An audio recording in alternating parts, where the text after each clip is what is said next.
Antes de comenzar la presentación del texto que va a leer Florencia Vidal, La putarracha tiene por título, ¿no? Y quiero anunciar que el próximo martes vamos a tener una reunión teórica nuevamente sobre el falo, como venimos trabajando en reuniones anteriores, específicamente sobre la cuestión del goce fálico, cómo se articula el goce fálico con la pulsión y con el fantasma. Y el primer martes de noviembre vamos a tener la presentación de Silvia Hoppenheim, que va a presentar un trabajo sobre el goce de la literatura erótica, el goce de la escritura en la literatura erótica, el primer martes de noviembre. Así que vamos a tener una exposición, una conversación sobre esta cuestión.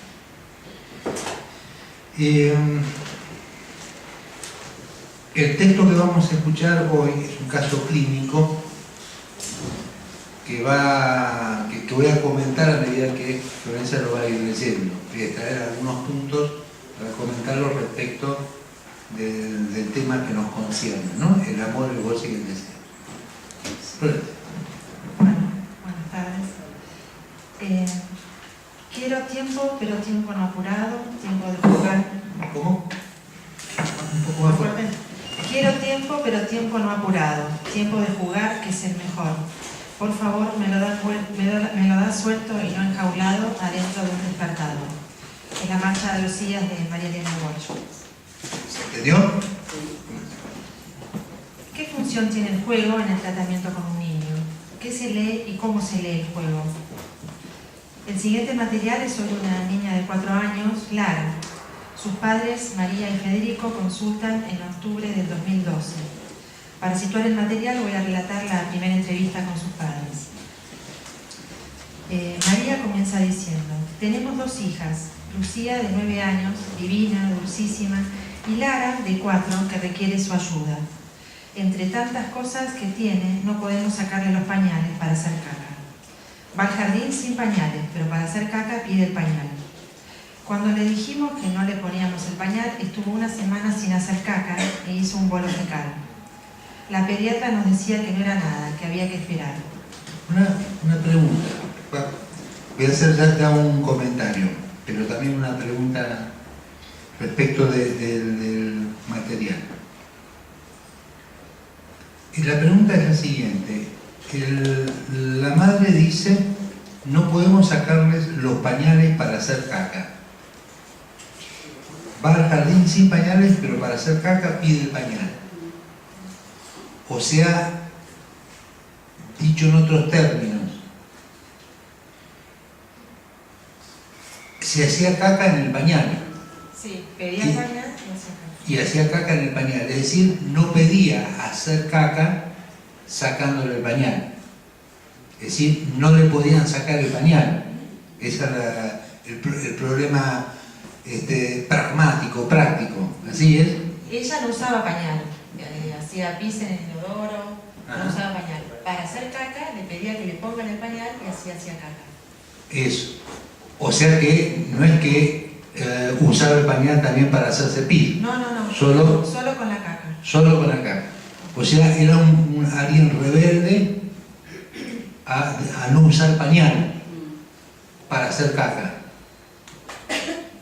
A usar pañal para hacer caca. Eso, no, es decir, rebelde a no usarlo. Rebelde a no usarlo. Rebelde a no usarlo. ¿Estamos de acuerdo? Digo, para que quede claro cuál era el problema con el cual se entendió. Entonces, cuando la enviaron al jardín, no poniéndole pañal, estuvo 1 semana sin hacer caca. Y se hizo un bolo fecal. Sí, esa es la consecuencia. ¿Está? El problema clínico, ¿no? Yo les Una cosa, digo, hago toda esta precisión porque hay un mundo de sobreentendido sobre esto. ¿Cuál es el mundo de sobreentendido? ¿Y para qué iría a ver a un analista? ¿Por qué para sacarle el pañal tendría que ir a ver a un analista y hacer un tratamiento analítico. ¿Cuál es la idea supuesta? Uno lo da por el sobreentendido, va a haber un analista, y entonces un niño, una niña que no quiere que se le saque el pañal y que quiere hacer caca en el pañal, los padres consultan van a ver un analista. ¿Ustedes tienen claro por qué? ¿Se entiende lo que estoy diciendo? No es un síntoma, o sí es un síntoma eso. ¿Qué es? Es un problema de puericultura. ¿Se entiende la cuestión? Uno da por sobreentendido que sí que es. ¿Ah? Dejo de lado por el momento la pregunta, las dos preguntas que introduce Flor, que son muy importantes para mi gusto. ¿Qué función tiene el juego en el tratamiento con un niño? ¿Y qué se lee y cómo se lee el juego? ¿Sí? O sea que hay la importancia del juego, que indicaría un rasgo muy particular con un niño en un tratamiento, cosa que no ocurre con un adulto. Uno se podría preguntar por qué no se juega con un adulto. Da también, por supuesto, este tipo de cosas. Y la segunda cuestión es qué se lee en el juego, en el tratamiento del niño, y cómo se lee el juego. Lo que supone una interpretación. La lectura supone una interpretación. Eso lo dejamos de lado. Bueno. Entonces está la primera intervención de Flor, que es entre tantas cosas. Sí, le pregunto entre tantas cosas. María dice, a veces muerde, pega, es muy temperamental. No sabemos cómo ponerle límites. Ella muerde a su hermana mayor. Si la ves, te vas a dar cuenta. Federico, el papá, dice, su primer año de vida fue complicado. Lloraba muchísimo. Dormía poco, solo se dormía al pecho de la madre. Nunca chupete, reemplazó la teta por la mamadera. La mamadera es todo para ella. Dice la madre, lloraba, lo único que la calmaba era la teta. Vivía como un ternerito. A mí Lara me puede, es muy pegada a mí, pero para... Un poco más despacio. Pero para dormir solo se duerme con el padre. Federico, es inevitable comparar. Lucía no nos trajo nada de trabajo y esta salió cabrona. Mi vieja me cuenta que yo lloré muchísimo de bebé. Yo era varón, era cabrón. Lara es un dulce. Le he dejado el culo colorado y te mira como si nada. Ya hemos probado casi todo. Un nuevo comentario.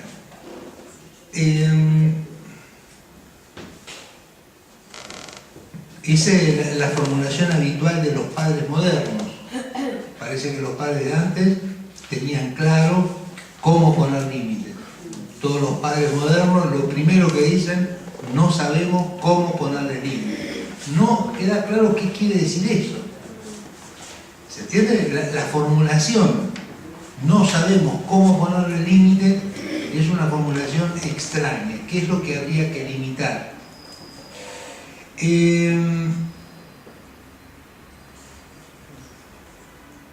Eso por un lado. Por otra parte, la madre presenta a la hija de una manera muy particular. La presenta bajo la forma de que alguien que muerde, que pega, que llora, que está muy decidida a no utilizar parece que tiene cierta decisión esta niña de utilizar ciertos objetos, no utilizar chupete, sí utilizar pañal, es decir, lo que le es ofrecido, lo que es utilizado en el intercambio, esta niña tiene decisiones firmes, si se puede llamar decisiones.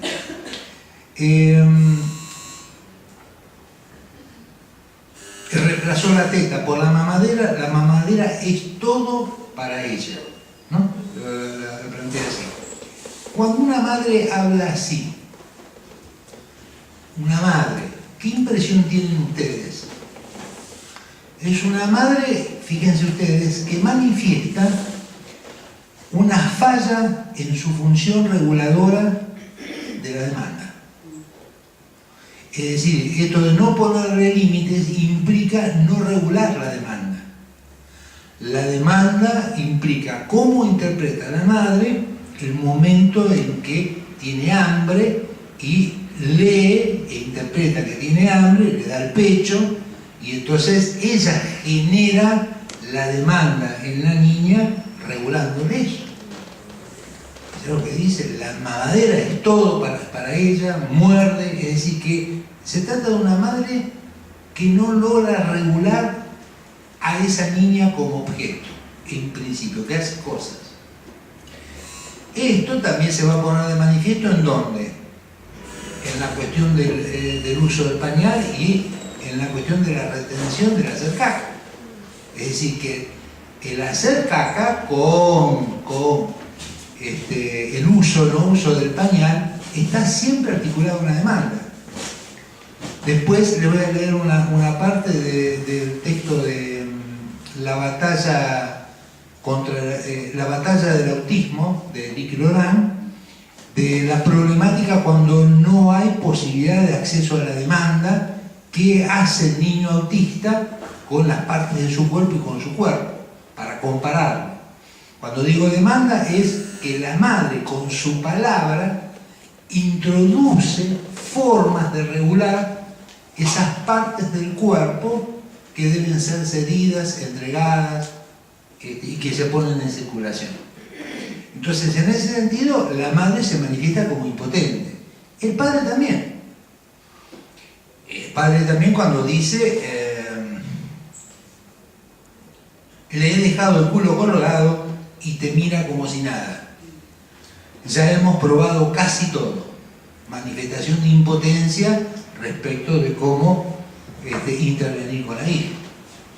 No solo eso, el padre se ubica subjetivamente introduciendo el cabrona y ubicándose él en la misma niña, identificado a la hija que llora y que es cabrón. La madre no tanto, la madre manifiesta una dimensión de impotencia respecto a la hija. Bueno, María dice, mi suegra dice que él era terrible. La llamaban del colegio cada rato, porque él se portaba mal. En la secundaria lo metió en un liceo militar. Federico, sí, mi viejo era el que apañaba y aceptaba. Mi vieja era la que me daba para que tenga y archive. Dice María, hace 17 años que estamos juntos. Nos casamos y al año nació Lucía. Yo cumplí 30 y no queríamos tener más hijos. Después él pierde al papá, es hijo único y lo vi muy solo y sufrido. Y no me gustó tener un solo hijo. Tuvo como una depresión. Ahí consultó. Federico dice, yo me estoy enterando ahora que no querías tener 2 hijos. Mi papá muere en enero, después se juntó con un problema laboral y ahí consulté con un psicólogo. María agrega, yo en junio me enteré que estaba embarazada. Cuando nació Lara, a mí me agarró como una depresión. Lloraba y lloraba. Federico, lo que pasa es que Larita no dormía. Aquí termina la entrevista. Una cosa, ¿por qué entrevistar a los padres?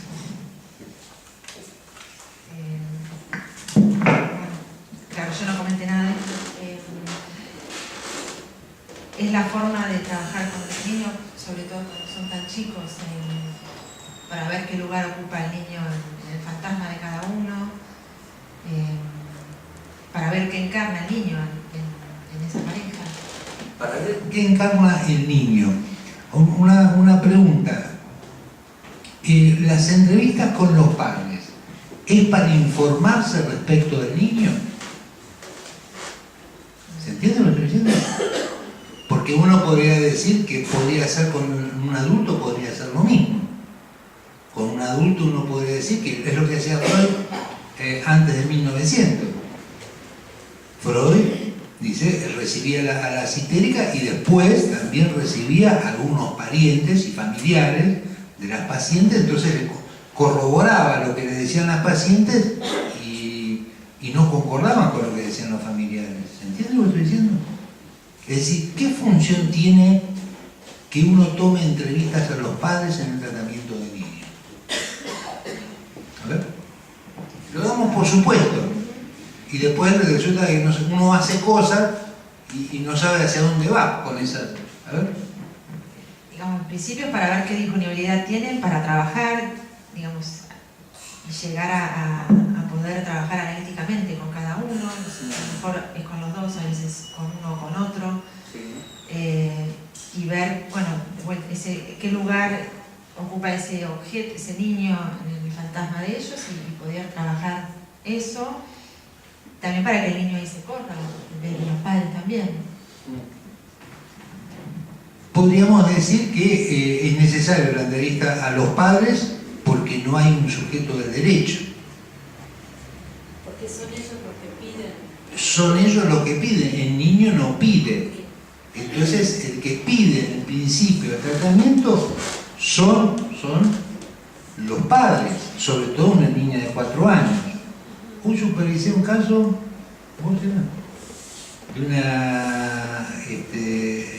de un chico, ¿no? que pedía él, ¿cuántos años tenía? 13 años, él pedía el tratamiento, ¿no? Entonces, en primer lugar, porque la demanda de tratamiento no proviene del niño, hay excepciones. He escuchado casos de niños de 5 años que piden tratamiento. Primera cuestión. Segunda cuestión, que hay un sujeto de derecho, no podría venir solo el niño, tiene que venir con los padres. Pero la tercera cuestión, que es la más importante para mi gusto, es que no es informarse, sino de que cada padre, por separado, en cada padre, habla el niño que hay en ellos.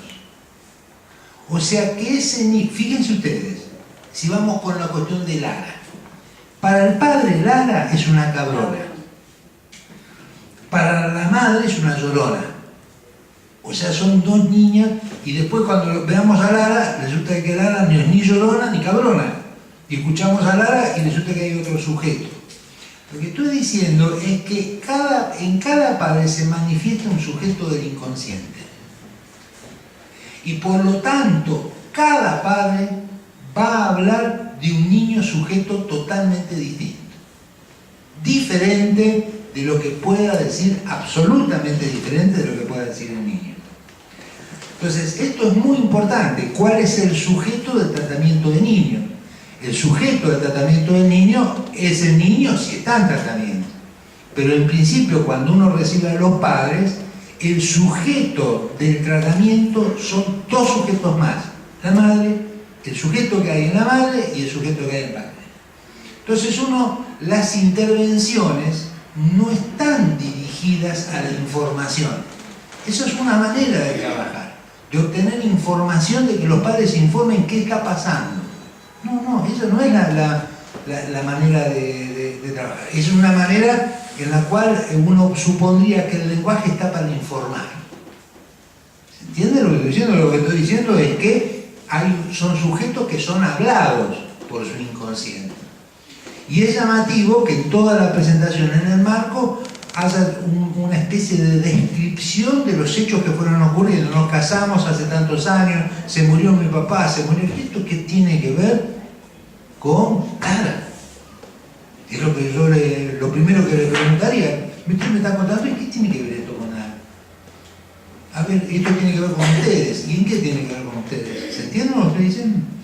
Entonces, la cuestión es, primero, hay entonces mínimamente 3 sujetos. Cada sujeto en cada uno de los padres, y después el sujeto que hay en el niño, que se puede constituir en el niño. Y la segunda cuestión es hacia dónde orientar las entrevistas. ¿Hacia dónde las orientar? Depende en cada caso, hacia dónde... Claro, pero ¿cuál es tu idea cuando recibís a los padres? ¿Para qué le ofrecer las entrevistas? En relación a lo que dije anteriormente, digamos, de trabajar con cada uno de ellos, para ver qué disponibilidad, no siempre tienen la misma disponibilidad. Hay padres que vienen y depositan al chico trabajar, y otros que están dispuestos y vienen, y hasta a veces se produce como un espacio para alguno de ellos.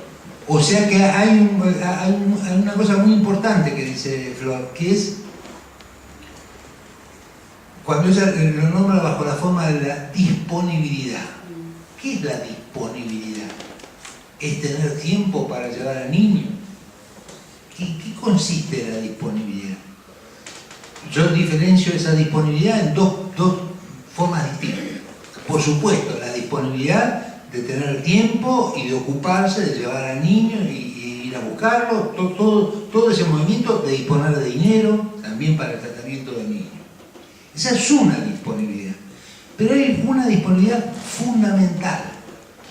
La disponibilidad de escuchar si uno tiene alguna implicación con lo que le ocurre al niño, si está implicado en algo, si está participando en algo. Este padre dice que va a ver un psicólogo, pero resulta de que le dejó la cola colorada y no está escuchando en absoluto la impotencia que tiene para tratar a la hija, por ejemplo. Entonces uno puede decir, ¿hay disponibilidad en ese padre en escuchar lo que proviene de su inconsciente? ¿Esa disponibilidad es la que evaluamos o es la de traer al niño? Pues si al traer al niño hay, en efecto, como dice Flor, padres que depositan, ¿se entiende? Al niño, porque el niño es una especie de, a veces los clasifico así, a los niños, como voy a decirlo ahora, son una especie de meteorito que se mueven para todos lados y hay que tratar de frenarlos. ¿Se entiende lo que estoy diciendo? Y entonces esos niños que son inquietos, que se mueven, los padres no saben qué hacer con ese niño dentro de la casa. Entonces por eso lo llevan a tratamiento y por eso también está toda la industria de la medicación de niños, desde los pediatras hasta los psiquiatras infantiles. Entonces esos son un tipo de niños, pero hay otros niños que tienen síntomas y los padres tienen una relación con su inconsciente, entonces se implican en algo. Se implican para revisar qué efectos puede estar produciendo su palabra en el niño. ¿Se entiende lo que entiende por educación, la relación entre los padres, las condiciones de amor, de goce y de deseo? Esta madre dice, por ejemplo, yo en junio me enteré que estaba embarazada, cuando nació Lara a mí me agarró como una depresión, lloraba. O sea, la niña vino en un mar de lágrimas, más o menos. Y dice, no, lo que pasa es que Larita no dormía. O sea, entonces le echa la culpa a Larita de lo que pasaba a la madre, el padre. ¿Se entiende? No escuchan absolutamente nada de lo que están diciendo. Es decir, entonces, en ese sentido, las entrevistas pueden tener dos funciones. Para mí, como hay un dicho que dice, todo pollo que camina va a parar al asador. Para mí, todo sujeto que llega al consultorio va a parar al diván. Entonces, ¿se entiende lo que estoy diciendo? Es decir, uno tiene que hacer la oferta analítica, no callarse y decir, bueno, me vienen a depositar el niño y entonces voy a informarme de lo que pasa con el niño. Esa es una posición cómoda, totalmente de desimplicación del analista. ¿Se entiende lo que digo? Es decir, lo que hay que escuchar es cómo cada padre está implicado en relación a su inconsciente. Entonces interpretar e intervenir. Hay otros que no, que tienen la posición, yo no tengo nada que ver. Yo tomo al niño en tratamiento. Y esto por más que haya padres que no se implican o que tratan de depositar. Es decir, aún esos padres uno tiene que intervenir, no tengo tiempo. No tiene tiempo para su hijo o para su hija. ¿Se entiende lo que digo? Bueno, esto para darle un marco, como quedaba el marco, y queda solamente descrito lo que los padres dicen. Pero me parece importante darle un marco. Ahora vamos a Lara, ¿no? Sí. ¿Querés agregar algo más? ¿No? Sí. Cuando conozco a Lara, entra sola al consultorio y se la observa divertida. Lo primero que me dice es que tiene una hermana que se llama Lucía y que es más grande que ella. Se dirige al lugar donde están los juguetes y toma el maletín del juego del doctor, agarra un muñeco, la tijera del maletín y dice, esto es para cortarle las piernas a un compañero. Y esto, tomando una cajita, es para ponerle después una curita. Esto, dice una pinza del juego, es para agarrar a un compañero si se porta mal. Yo no me porto mal, ¿vos te portás mal? Pregunta esto mientras seguía observando los distintos elementos del juego. Le digo, ¿qué es portarse mal? ¿Pegarle a tus papás? muy fuerte, pegarle a tu hermana, morder. Agarra unos títeres y dice: esta es mala. Hola mala, hola, soy la mala, dice con el títere. Y pega fuerte a los títeres. En las siguientes entrevistas... Una cosa, es notable, ¿no? Es una histérica. ¿Por qué digo que es una histérica? Recuerdan lo que estuvimos trabajando, algunas cosas. Se presenta bajo la forma de la pregunta. Y se presenta con un significante. ¿Con qué significante se presentó? Soy la mala. Es decir, es típico presentación unitérica que va a sesión y dice: yo soy mala. Muerdo a mi hermanita, muerdo a... ¿Sí? O sea que es claramente así. Es decir, ese es el significante con el cual ella trata de representarse en la sesión y hizo toda su presentación. Primero, porque lo dijo bajo la forma histérica, porque dirigió la pregunta al analista: ¿vos te portás mal? ¿No? Mientras seguía observando distintos elementos del juego. Y no tuvo ningún problema en dirigirse a uno de los juegos predilectos de las histéricas, que es el juego del doctor. Entonces empezó a agarrar la tijera, ¿no? Empezó a hacerle daño y curar, digamos, ¿no? Ese es el juego que empezó a representar. ¿Se entiende? O sea, muy bien como histérica, digamos, para la primera sesión hace una evaluación subjetiva de lo que le ocurre. Muerde, corta, lastima y cura, ¿no? En las siguientes entrevistas jugó con muñecas que las llevaba el doctor y las curaba, con bloques que armaba una torta o una torre y se le caía en forma reiterada, a lo que yo le decía caídas. También jugó con autitos a las carreras en las que ella ganaba y yo perdía, y esto le producía mucha risa y aplaudía. Eso. Vamos a empezar a darle un marco a lo que nos va relatando Florencia respecto de la pregunta que hizo al principio: ¿qué es el juego en un tratamiento analítico? Porque esta niña, sin ningún problema, va, no es que se le toman entrevistas preliminares y después se va a pasar Iván. Esta va y se largó a jugar directamente, agarrando los juguetes que estaban en la caja. Tomando el maletín del doctor y poniéndose a jugar a eso. Y dentro de ese juego comenzó a representarse bajo ese significante mala. ¿Entiendes? Es decir, entonces ahí tenemos ya una respuesta a la pregunta que Flor no la dice como respuesta, pero la deja escrita ahí muy bien. Es decir, que es una manera de presentar un caso clínico.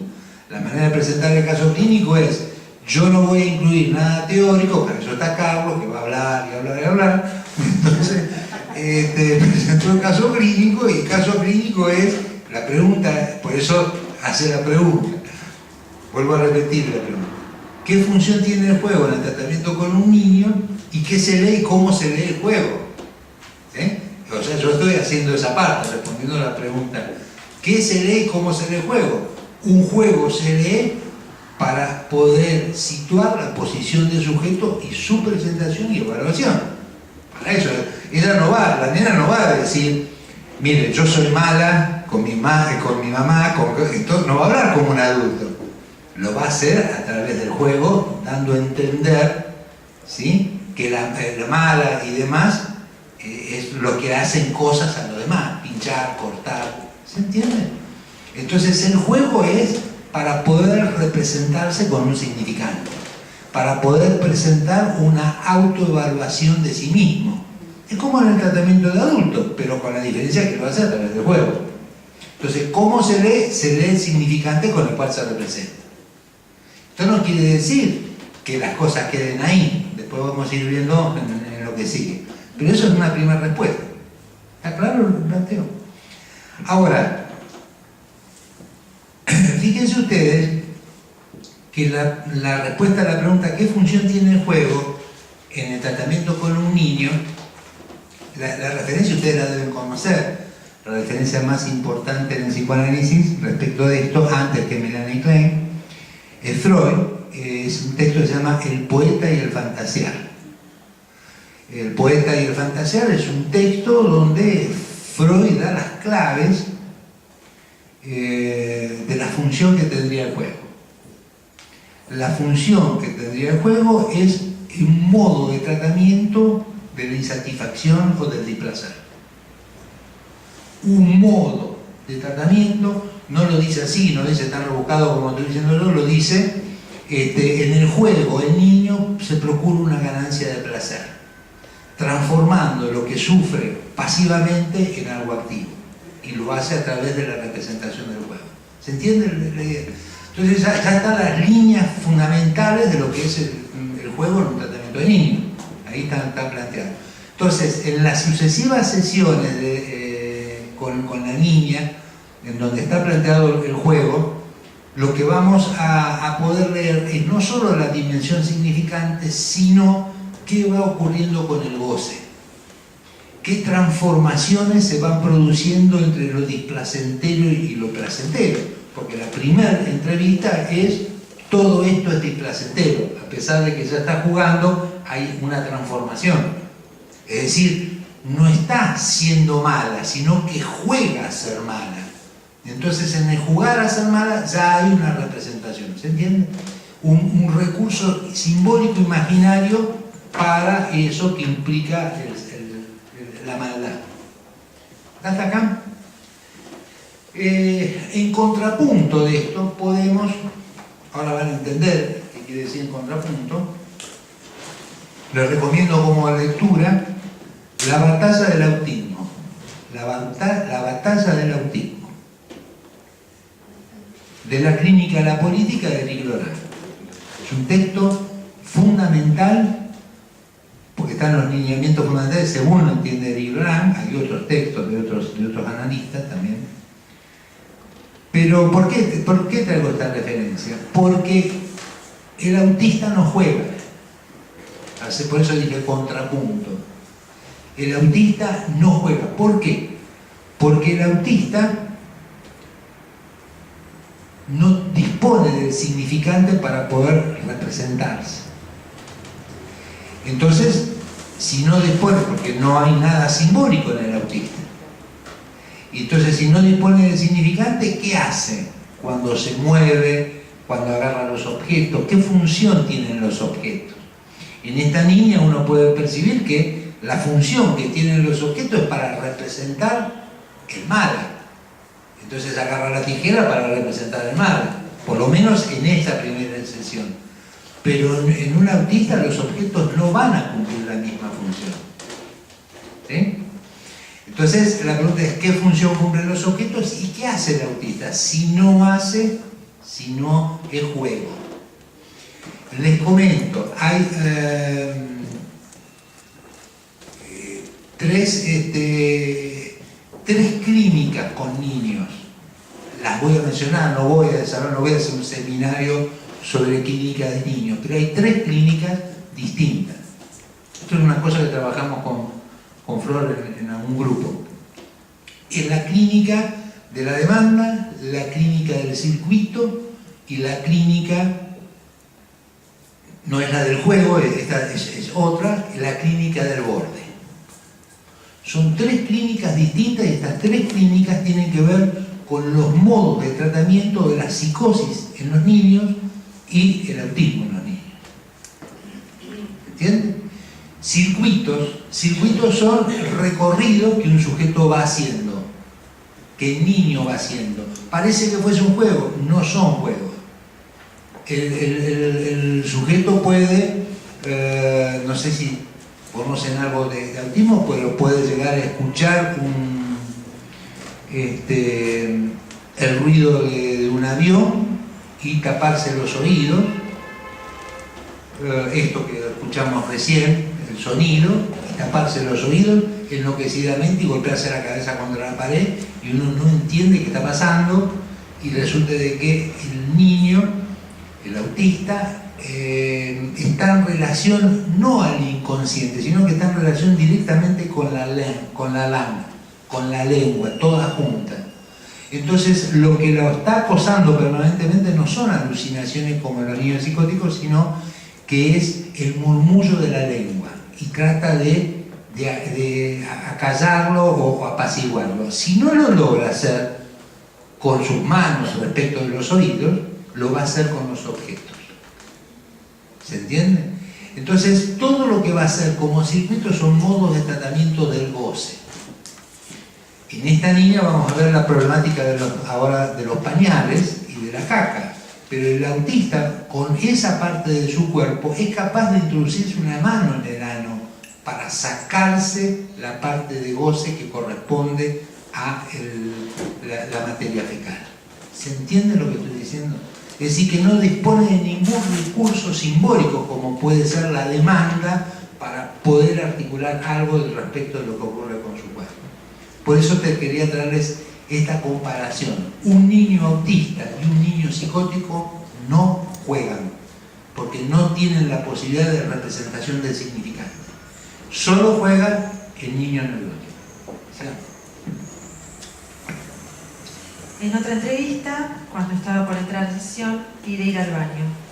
Cuando entra al consultorio le pregunto qué le pasó que fue al baño. Me dice, hice pis, caca no, la caca en el inodoro se cae. Y le digo, ¿y? ¿Me puedo caer? Yo le digo, se cae la caca, no vos. Una intervención muy precisa.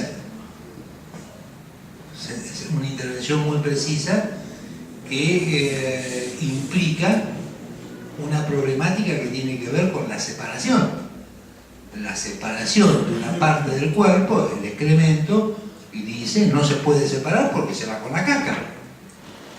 Y la intervención del analista es separar la caca de ella. ¿No? Ella misma manifiesta cuál es su síntoma. El texto de su síntoma es: si hago caca, me caigo. Me voy con la caca. Ahora se entiende la lógica del pañal.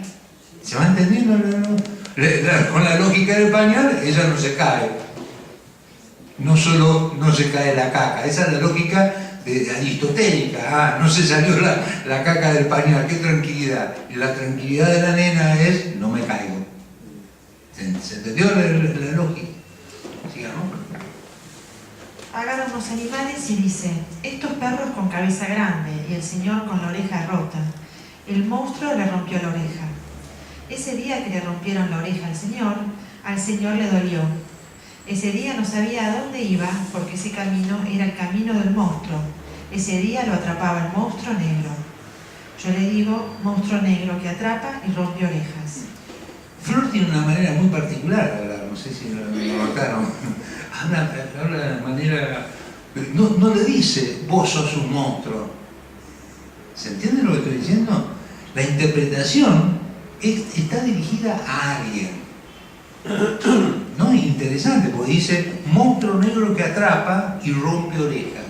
¿Y quién es el sujeto que está en relación a ese monstruo? ¿Me entiendes?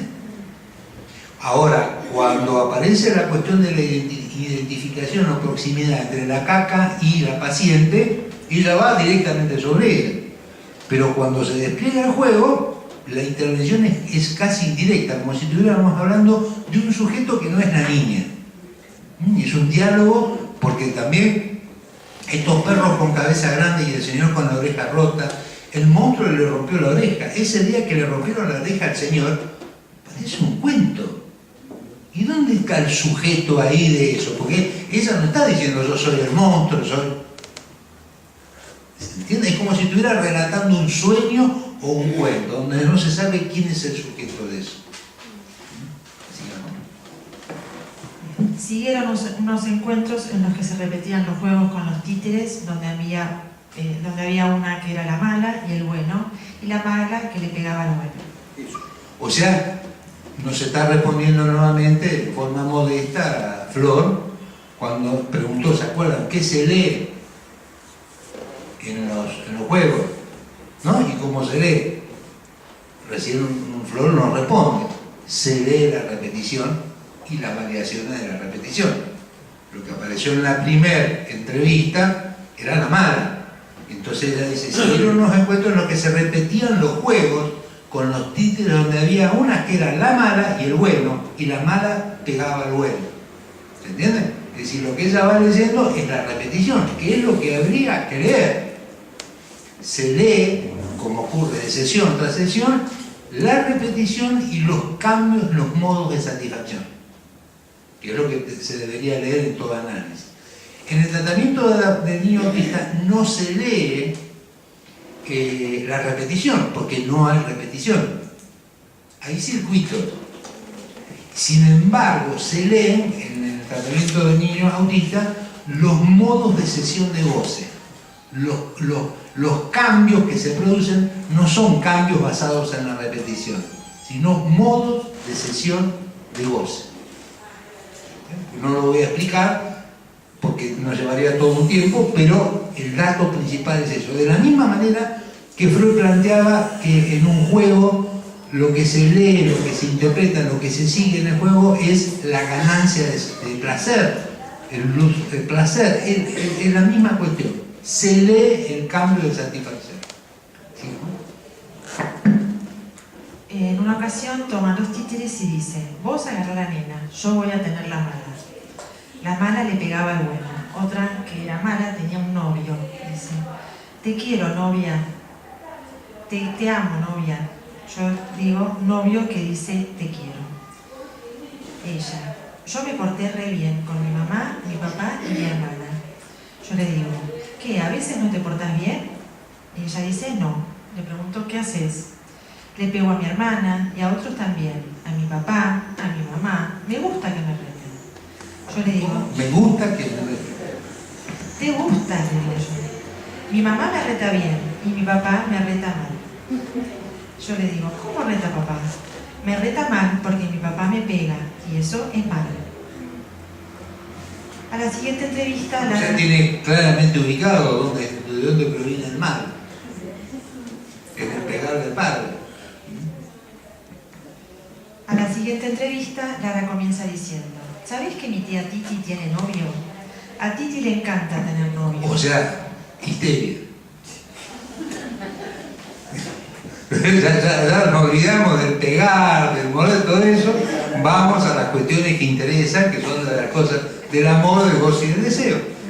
Entonces ella comienza a traer lo que la tía... Le encanta porque lo ama y le gusta amar. Si no, ¿qué hace?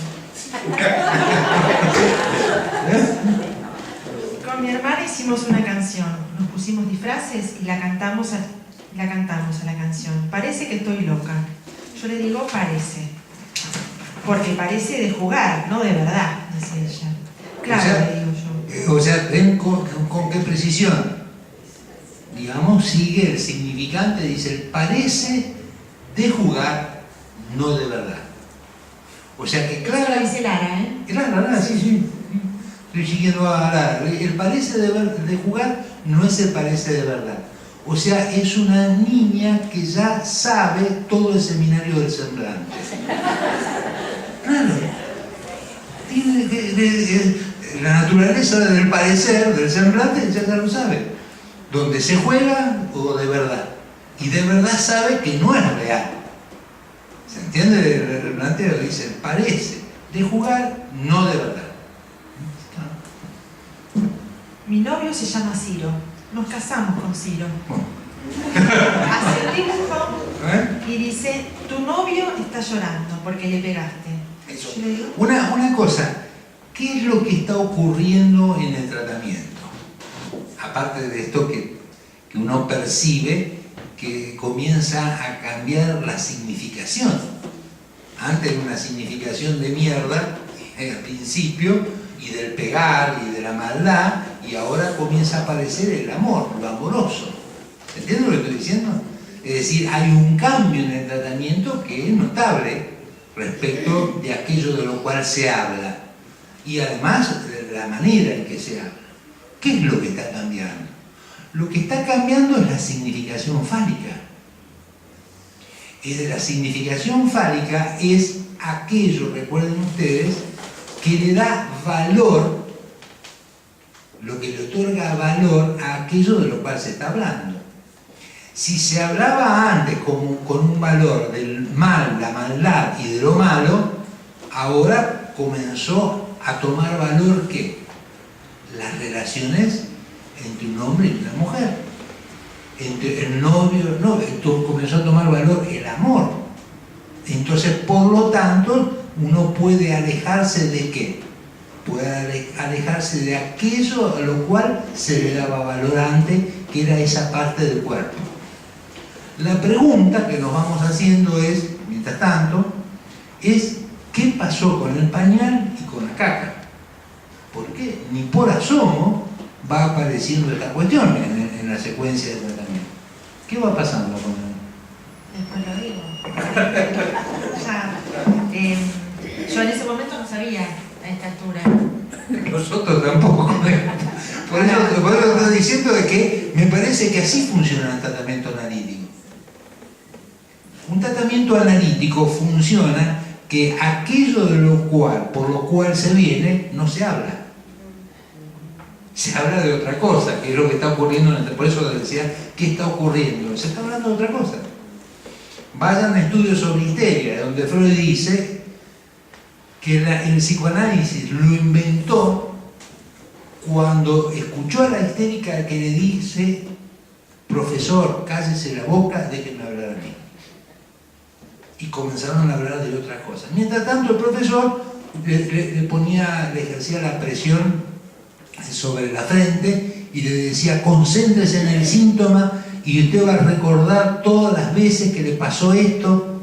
Y las pacientes recordaban muchísimo, y después se agravaban y empezaron a curarse cuando empezaron a hablar de otra cosa, que es lo que está haciendo la niña.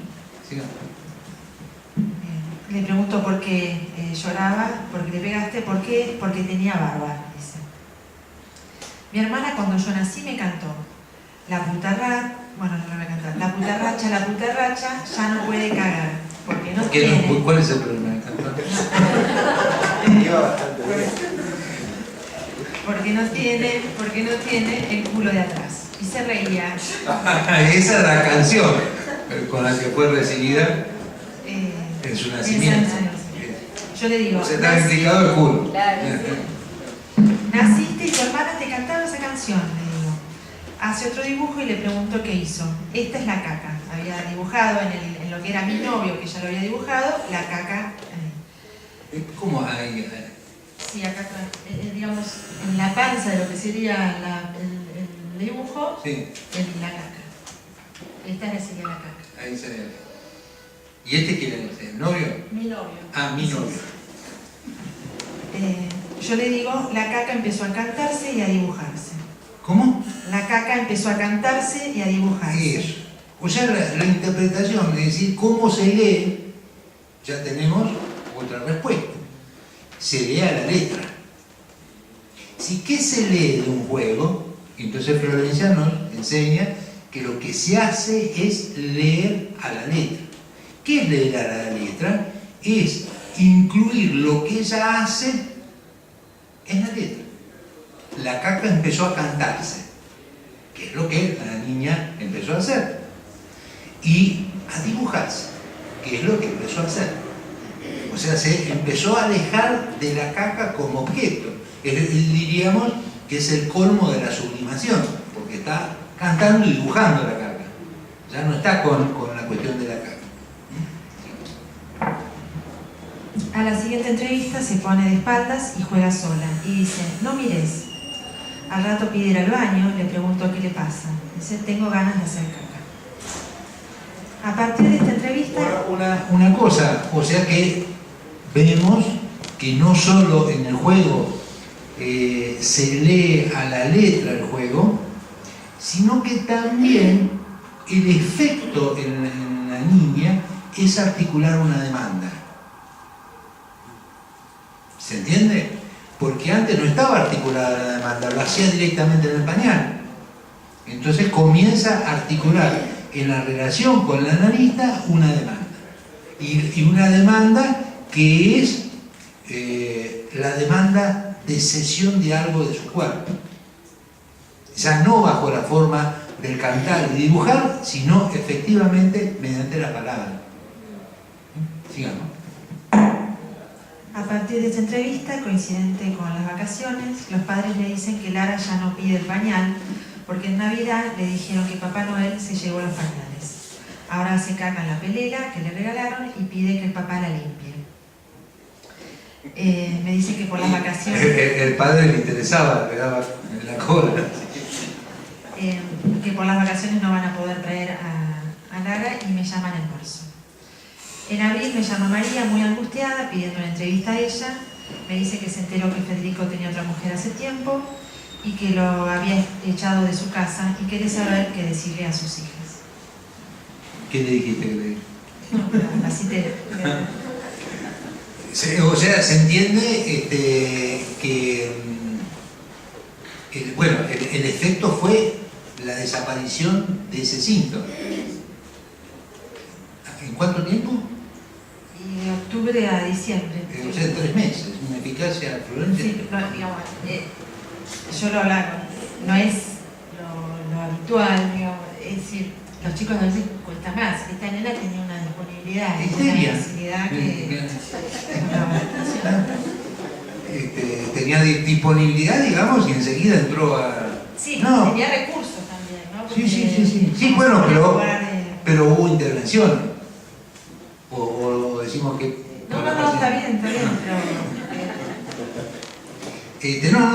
importante situar que hubo un cambio en eso, que fíjense ustedes que el desarrollo de la cuestión del novio y de la novia permitió por otra parte que se articulara la cuestión que en principio, digamos, la niña no había hablado absolutamente nada de la caca y lo trae bajo la forma de una canción. Y además dice cómo fue recibida por la canción por la hermana.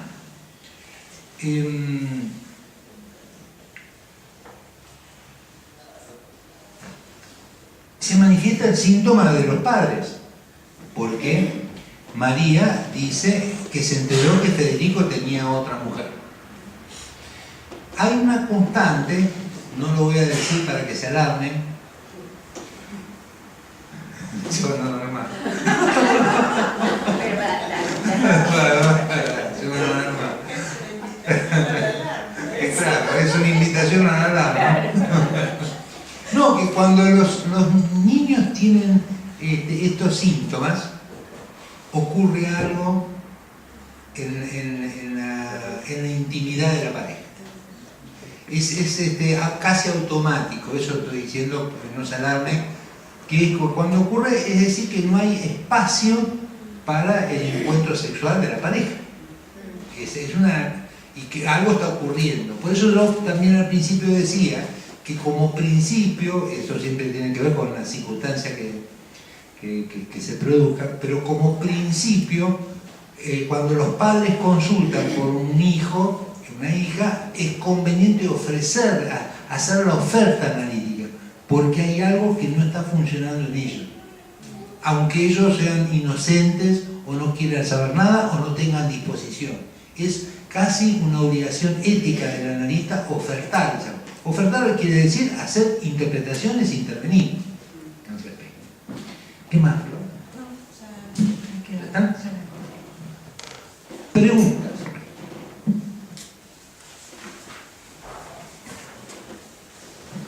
Claro.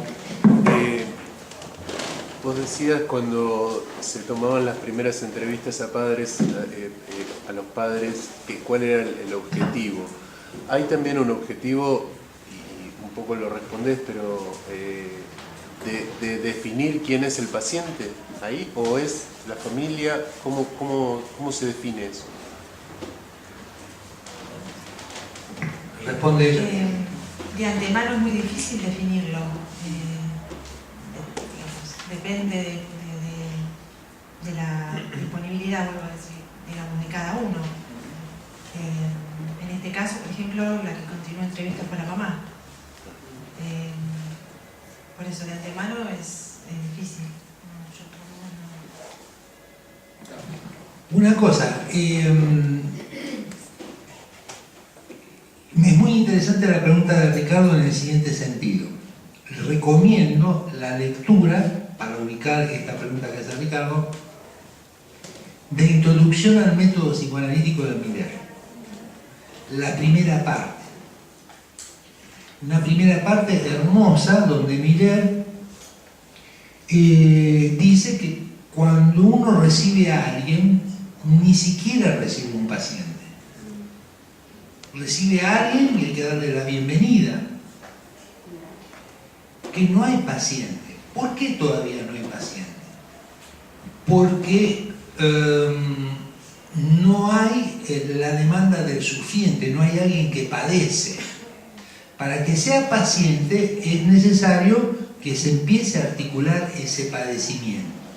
Y si uno observa la lectura de lo que ocurre con las entrevistas de los padres y de los niños, los primeros pacientes son los padres, porque son los que padecen a ese niño. Entonces, ¿se entiende? Lo padecen bajo las diferentes formas. Dicen, no sabemos qué hacer, le pego, le dejo la cola colorada y me mira, grita, muerde a la mano. Es decir, están padeciendo lo que está pasando con ese niño. Si tomo el término paciente. En ese sentido, hay toda una autoevaluación que pueden hacer los padres para transformarse en pacientes en su subjetividad. Generalmente es nada más que la queja respecto de ese hijo. Entonces, no es necesario plantearse la pregunta de quién es el paciente. En principio, los dos padres están padeciendo. Y están padeciendo ese hijo. Lo que nos interesa a nosotros no es tanto un paciente, sino la transformación de el que es bienvenido al paciente, siguiendo la secuencia de Miller, al sujeto analítico. Vuelvo a decir la secuencia. Bienvenido, es decir, aquel que se recibe, al que padece, el siguiente paso, al paciente, y el paciente se debe transformar en un analizante o en un sujeto que se analiza, que está determinado por el significante. ¿Qué es lo que pasó con esta niña? ¿Se entiende? La niña comenzó a trabajar como sujeto respecto de ¿qué? En el juego. Entonces, ya no nos interesa el que padece ni el paciente. Lo que nos interesa es el sujeto, el inconsciente que hay en cada uno de los que hablan. Yo lo tomo por separado, no digo que hay uno solo, no es una familia. Decir que hay gente que trabaja que es una familia, no hay una familia. En cada familia hay un sujeto. Podemos decir, la familia es una palabra nada más. Es lo mismo que alguien que diga, yo soy gay, o yo tengo problemas con la mujer, o tengo problemas como hombre. El sujeto no es ni hombre, ni mujer, ni gay, ni familia. Ni tampoco niño y tampoco paciente. El sujeto es una caja vacía que no tiene atributos. Eso hay que acostumbrarse a esa cuestión. Si nosotros le ponemos atributos, lo identificamos y estamos entonces hablando de un yo. Entonces apuntamos a que aparezca un sujeto. ¿Se entiende la cuestión? ¿Qué más? ¿Alguna otra pregunta?